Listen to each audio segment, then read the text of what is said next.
इतिहासकारों के मुताबिक भोजशाला का संबंध परमार वंश के राजा भोज से माना जाता है, जिन्होंने 11वीं सदी में धार को शिक्षा और संस्कृति का बड़ा केंद्र बनाया था। हिंदुओं और हिंदुओं से जुड़े संगठनों का दावा है कि यहाँ मां सरस्वती की पूजा होती थी और ये संस्कृत अध्ययन का प्रमुख स्थान था, लेकिन मुस्लिम समुदाय इसे नहीं मानता।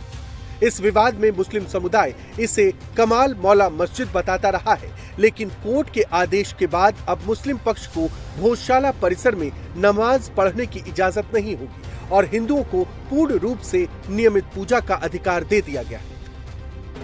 हिंदुओं को मां वाग्देवी का मंदिर मिल गया है। आज हिंदू समाज ने भोजशाला में मां वाग्देवी की प्रतीकात्मक मूर्ति भी स्थापित कर दी है। लेकिन सवाल ये है कि आखिर ओरिजिनल मां वाग्देवी की मूर्ति कहाँ है? भोजशाला से मां वाग्देवी की मूर्ति लंदन कैसे पहुंच गई?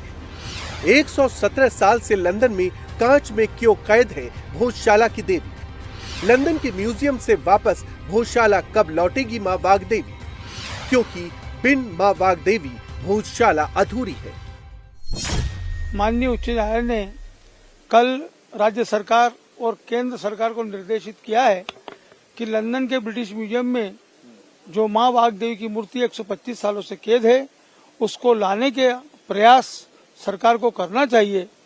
उस दिशा में भोज उत्सव समिति भी उस निर्णय को देखते हुए केंद्र सरकार और राज्य सरकार से अपनी मांग रखेगी कि हिंदू समाज की भावनाओं के अनुरूप उस मां वाग्देवी को ब्रिटिश म्यूजियम से शीघ्र लाएं। ये जो खाली रास्ता दिख रहा है, इस खाली रास्ते से ही मां वाग्देवी सरस्वती मंदिर में जाकर पुनः विराजित हो, यही हिंदू समाज की मनोभावना है। हमारे जो पूर्वज थे, जिन्होंने बहुत लंबे समय 700 साल तक यहाँ पर संघर्ष किया और इस हिंदुत्व को बचाए रखा, उसी हिसाब से 1935 से यह संघर्ष तेज हुआ। हमारे धारनगर के कई हुतात्माएं जो आज हमारे बीच नहीं है, उनके मार्गदर्शन में हमने उस समय भी कार्य किया। आज भी उनके कहे अनुसार हम यहाँ पर कार्य कर रहे हैं। हम ये चाहते हैं कि वो तो अपनी आंखों से नहीं देख पाए, किंतु हम तो अपनी आंखों से मां को विराजित होते देख लें।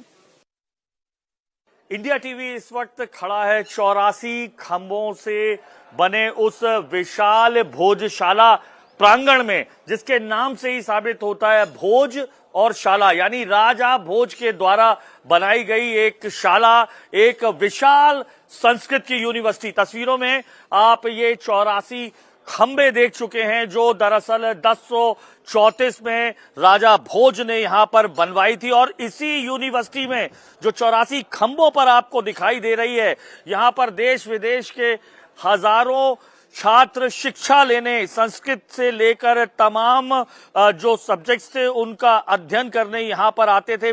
माना जाता है 500 से ज्यादा विद्वान और कवि यहां पर रहते थे, जिनमें माघ, धनपाल, उवट जैसे महान जो नाम शामिल थे, जिन्होंने यहां पर शिक्षा ग्रहण की। और दरअसल ये एक एम्पी थिएटर था। यहां पर बड़े बड़े जो नाट्य हैं उनका मंचन होता था, रंगमंच का मंचन होता था। बीच में जो आप ये यज्ञशाला देख रहे हैं, यहां पर विशाल जो है अग्नि की ज्वाला जो है वो जलती थी, जिससे रात में भी यहां पर नाटक होते थे। और ये 84 खंभों में तमाम संस्कृत के प्रकांड विद्वान, बड़े बड़े कवि यहां बैठा करते थे। तो ये संस्कृत की एक बड़ी यूनिवर्सिटी के साथ एक बड़ा प्रांगण था, जहां पर शिक्षा के साथ साथ संगीत, ज्योतिष, भूगोल सबकी शिक्षा दी जाती थी। ये यूनिवर्सिटी का विशाल कैंपस दिखाई दे रहा है। 84 खंबे, 84 का संयोग राजा भोज के साथ लगातार लगा रहा है। 84 खंभों में ये पूरी यूनिवर्सिटी बनी थी। 84 चौराहे, धार में अगर कहें तो गलत नहीं था।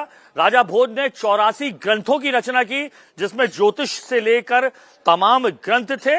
और 84 ही चूंकि ज्योतिष और इसके ज्ञाता थे, इसलिए 84 उन्होंने यंत्रों की भी रचना की, जिसमें से 2 यंत्र अभी भी सुरक्षित यहां पर रखे हैं, नागमणि से लेकर तमाम। अब चूंकि ये विशाल यूनिवर्सिटी हुआ करती थी, जहां संस्कृत के प्रकांड पंडित यहां पर पढ़ने आते थे। मां देवी वाग्देवी के नाम पर, चूंकि मां वाग्देवी यानी सरस्वती को ज्ञान और ज्ञान का भंडार मां कहा जाता है, इसलिए उनके नाम पर ये पूरी की पूरी जो है जगह बनी हुई थी।